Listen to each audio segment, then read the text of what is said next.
1914년 제1차 세계대전으로 19세기는 종말을 맞이하였습니다. 사람들은 진보적인 기술의 발달이 인류에게 아름다운 미래를 가져다 줄 것이라고 확신을 하고 있었습니다. 그러나 제1차 세계대전의 발발과 그 이후의 사건들은 그러한 꿈을 송두리째 빼앗아 갔습니다. 19세기와 20세기 대부분을 거치면서 식민지주의 세력들은 도덕과 종교를 구실로 삼아 자기들의 식민지 팽창을 정당화시켰습니다.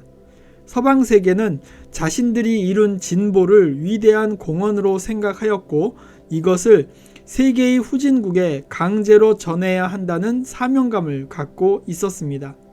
그들은 자신들의 욕망이 담긴 식민지 팽창에 대해서 결국 온 인류는 그 식민지 개척자들이 가져온 진보로부터 혜택을 누리게 될 것이므로 그것은 정당하다 이렇게 주장했습니다. 그러나 제1차 세계대전과 제2차 세계대전을 통해 근대의 기술이 전쟁에 사용되는 것을 보면서 근대의 진보가 과연 옳은 것이었느냐에 대한 질문이 제기되기 시작하였습니다. 러시아에서는 공산주의가 더 나은 삶을 약속하면서 시작되었는데 이후 냉전을 거치면서 그들이 제시한 더 나은 삶은 실현 불가능한 것인지도 모른다는 회의감을 느끼게 하였습니다. 가난한 국가에서는 내전이 끊이지 않았는데 이것은 진보된 기술을 바탕으로 한 선진국의 무기 거래로 더욱 활발하게 전개되었습니다. 진보된 기술은 그 자체가 사람의 생명을 효과적으로 파괴할 수 있는 가능성이 있다는 것이 증명되었습니다. 그리고 기술의 진보는 생태학적으로 심각한 문제를 가져올 수 있다는 것이 점차 현실화되기 시작하였습니다. 이러한 모든 것들로 인해서 사람들은 근대가 약속한 미래의 삶이 낙관적이 아닐지도 모른다는 의심을 하기 시작하였습니다. 이러한 의심 속에서 탈식민지화가 급속하게 진행되었습니다. 아시아, 아프리카, 라틴 아메리카 등의 제3세계가 식민주의의 거부감을 느끼면서 각성하기 시작한 것입니다. 20세기 초에 아프리카의 전 대륙은 사실상 유럽의 지배하에 있었지만 20세기 말 무렵에는 수십 개의 독립국가가 있는 지도로 바뀌었습니다. 이와 유사한 변화는 아시아, 태평양 그리고 카리브해에서도 일어났습니다.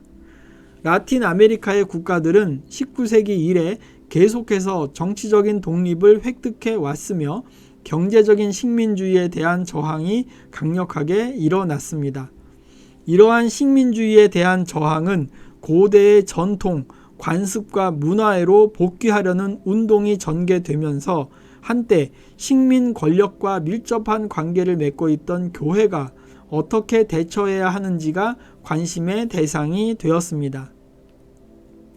동방정교회는 러시아 혁명 이후 20세기의 다양한 사건들을 극복하고 새로운 생명력으로 오늘에 이르렀습니다. 그들이 시련기를 버틸 수 있었던 원인의 상당 부분은 정통 교리가 간직하고 있는 예배와 교리 문답에 대한 전통들에 있었습니다. 서방의 많은 교회들이 그 전통의 가치를 이해하지 못했지만 그 전통은 그토록 어려운 환경에서도 신앙을 강화시키고 유지시킬 수 있다는 사실을 서방 교회들에게 보여주었습니다. 20세기 전반기에 가톨릭은 교회의 특권을 수호하기 위해서 파시즘에 동의하기도 하였습니다. 그러나 로마 가톨릭은 1958년 교황 23세의 즉위와 함께 적극적으로 근대 세계에 대응하기로 하였습니다. 이때 시도된 제2차 바티칸 공의회 이후 발달한 신학은 근대성을 초월한 미래로의 전망의 근거에서 근대성을 끊임없이 비판하였습니다. 그 공의회는 현대 세계의 기쁨과 희망, 고통과 고민을 함께하는 결속을 선언했습니다. 그리고 양심의 자유, 각자의 문화와 환경에 적합한 예배의식의 개발, 자기 지역의 언어로 미사를 집전하는 것 등을 찬성하는 조치를 마련하였습니다. 물론 요한 23세의 사망으로 인하여 그가 추진해온 어떤 것들은 상실되기도 했지만 한번 개방된 카톨릭을 과거로 회귀시킬 수는 없었습니다. 그리하여 로마 카톨릭은 새로운 생명력을 가지고 포스트 모더니즘의 미래에 직면하게 되었지만 전통을 고수하는 내부의 강력한 반대로 인한 고통도 함께 겪어야 했습니다. 개신교의 경우 유럽에서의 자유주의 신학자들의 낙관론은 2번에 걸친 세계대전으로 산산이 부서졌습니다. 이 시기에 칼 바르트가 등장하여 자기 스승들이 전개한 자유주의 신학에 반발하여 하나님 말씀의 신학, 위기의 신학, 신정통주의를 주창하였습니다. 이 새로운 신학을 근거로 독일 개신교에 속한 몇몇 교회들은 나치주의에 저항할 수 있었는데 특히 그 교회들이 바르멘 선언으로 나치주의와 맞선 것은 유명합니다. 나치에 저항한 순교자로 본 회퍼는 불의한 권력에 저항한 신앙인의 귀감이 되고 있습니다. 유럽에서 전개된 신학 활동들 가운데 많은 부분은 마르크스주의와의 대화에 전념하였습니다. 이 일을 수행한 가장 유명한 신학자로는 체코 사람 로마드카가 있습니다. 이후 근대의 전형이었던 세속화 과정이 서유럽에서 계속되면서 교회 생활에 능동적으로 참여하는 사람의 수가 점차 줄어들기 시작하였습니다. 미국에서는 니버 형제가 유럽의 바르트와 유사한 역할을 하였습니다. 그리고 마르틴 루터 킹 목사의 주도로 이루어진 아프리카 출신 미국인의 시민권을 위한 투쟁은 하나님께의 복종과 인간의 법의 불복종에 대한 고민을 던져 주었습니다.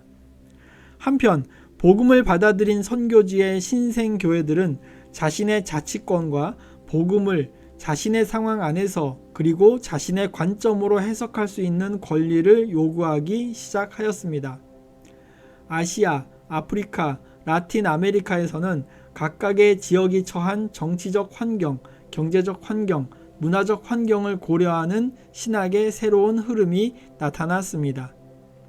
이로 인하여 상황으로 알려진 신학들이 등장했는데 라틴 아메리카의 해방신학, 다양한 여성 신학들, 미국과 기타 지역에서 생겨난 흑인신학, 한국의 민중신학 등이 있습니다.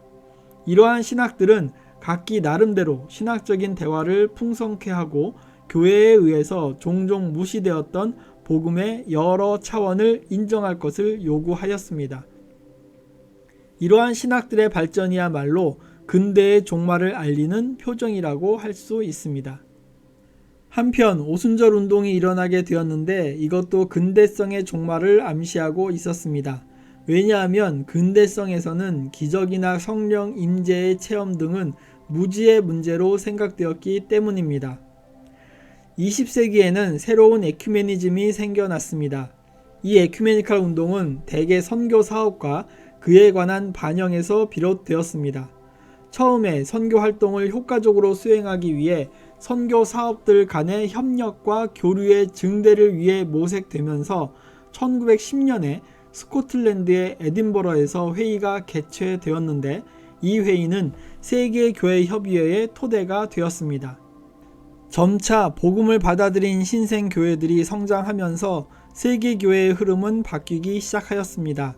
신생교회들은 자기들이 그들의 모교회들보다 더욱 큰 융통성과 창의성을 가지고 있음을 보여주었고 점차 해외의 자금이나 지원 없이 오로지 지역의 자원에만 의존하는 선교협의회들과 공공봉사단체들이 발전해 나갔습니다. 우리는 교회사의 새로운 시대에 직면하고 있습니다. 1900년에는 전체 기독교인의 절반이 유럽에 거주했으며 백인이 80% 이상을 차지하고 있었습니다. 그러나 점차 유럽 이외의 지역에서 기독교인이 급성장을 하고 있으며 백인의 비율도 점차 감소되고 있습니다. 앞으로 21세기는 남반구가 북반구를 향해 거대한 선교 사역을 펼칠 것으로 예상된다고 합니다. 불과 한 세기 전만 해도 세계의 끝으로 간주되었고 복음 전파의 대상이었던 나라들이 자기들에게 복음을 증거해 주었던 이들의 후손들에게 복음을 전할 기회를 갖게 될지도 모른다는 예상을 하고 있습니다.